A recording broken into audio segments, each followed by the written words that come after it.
Hello मित्रों, नमस्ते। इकाई 3 समझदार नन्ही। नन्ही बतख तट पर आई तो उसने देखा कि एक बिच्छू दलदल में फंसा है। बिच्छू ने नन्ही से प्रार्थना की, बहन मुझे बचा लो। नन्ही को उस पर दया आ गई। उसने बिच्छू को दलदल से उठाकर सूखे स्थान पर रख दिया। बिच्छू को शैतानी सूझी। उसने नन्ही को डंक मार दिया। नन्ही पीड़ा से तड़प उठी। उसने बिच्छू से पूछा, क्यों भाई, तुमने मुझे डंक क्यों मारा? बिच्छू लापरवाही से बोला, क्या करूं, डंक मारना मेरा स्वभाव है।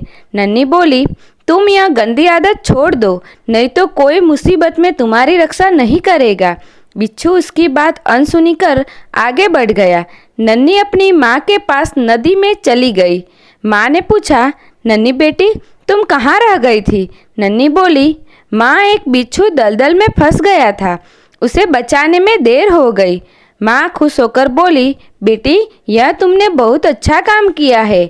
नन्ही बोली, लेकिन बदले में उसने मुझे डंक मार दिया। माँ बोली, बिच्छू अपनी गंदी आदत का गुलाम है, तुम उसे चाहे कितनी बार बचाओ, वह बार बार डंक मारता रहेगा। नन्ही बोली, माँ, मैं उसकी गंदी आदत छुड़वा कर रहूँगी।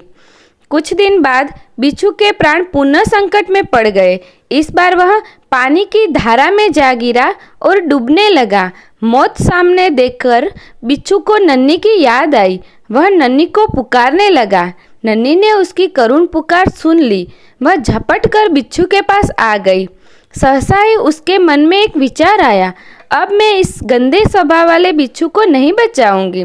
बिच्छू गिड़गिड़ाने लगा, नन्ही बहन, तुम मुझ पर दया करो। नन्ही बहन, तुम मुझ पर दया करो। नन्ही का मन डोल गया। उसने सोचा, हो सकता है इसने अपनी गंदी आदत छोड़ दी हो। नन्ही ने बिच्छू को दोबारा जीवन दान दिया। बिच्छू अपने स्वभाव के अनुसार उसे डंक मारने के लिए आगे बढ़ा। नन्ही उसका इरादा समझ गई। वह मुस्कुराकर बोली, बिच्छू भाई, ठिठक क्यों गए? आगे बढ़ो, डंक मारो। बिच्छू शर्म से पानी पानी हो गया। वह लज्जित होकर बोला, बहन, एक बात बताओ, मैंने सदा तुम्हारे साथ विश्वासघात किया, फिर भी तुमने मेरे साथ भलाई ही की, ऐसा क्यों? नन्ही बोली, भलाई करना मेरा स्वभाव है।